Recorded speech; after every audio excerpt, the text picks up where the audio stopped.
Right, next up I'm going to do the drums. And in the drums, the one I'm particularly super proud of. All I've got here is just a couple of samples, one kick sample and then 3 snare samples layered, some with a little bit more attack and things, just to leave room for transients. And then we've got just a nice simple hi-hat pattern. I really enjoyed using this particular sound here. It's like an open close hat. I feel like it worked really well with the flow of these drums. And yeah, so just filtered and slightly less volume for the intro.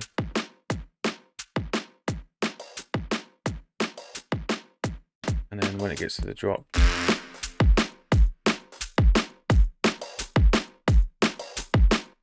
it should be.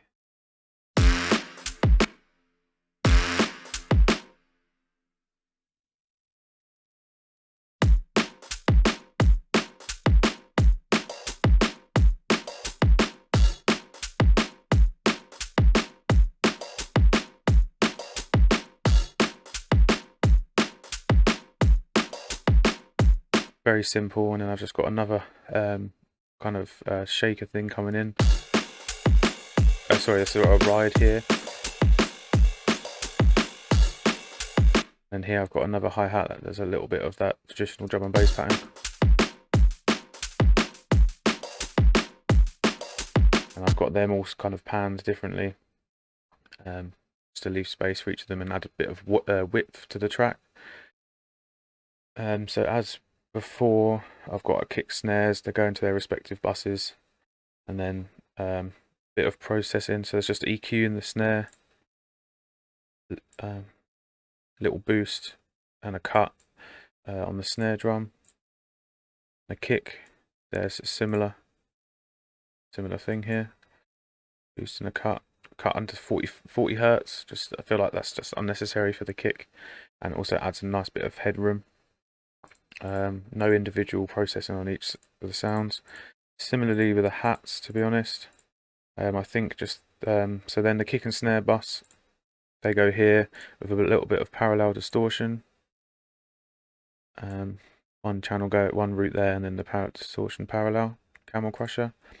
There then got a send, a compressed send. So this is like absolutely slammed on the compressor. We've got a high threshold, a low threshold, quite a little bit of a fast attack, but just enough to leave the transients, and then slow release as well to literally just keep the pop of that transient coming through. Really adds a lot of like weight to the drums.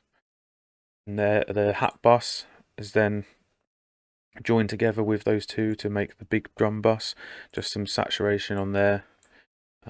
Not much going on. I think the EQ is literally just there, nothing happening with the EQ. The saturator as well, no input at all, just literally sitting on there just to add a bit more warmth. And then they're all going together to the big drum bus down at the end here, which is joined by the reverb send, which is just a FabFilter Pro R with the drum type fat reset, with some EQ into the reverb there, just to again leave more space for some of the elements, and some of the high frequencies in the reverb's just not really needed. And then once that's all brought together into the final bus, there's just some tape saturation. Again, just this little tiny 0.5 of a dB of input, just adding some warmth, and then some parallel ring modulation, kind of grits it up a little bit. I've high passed that, and you can see like the blend here, so like compared to the volume on this is all the way, this is just a little bit blended in, just adds a little bit of grit. It's just a nice another layer to just that little extra. And then we've got the filter here, which is just being automated on this top automation, comes in and out. And then balance is just a gain plugin. That's just controlling the level of the drums. So obviously in the intro it's a little bit quieter and gets a bit louder throughout. And then soft clipping on the end, as drums were getting slammed quite hard at one point.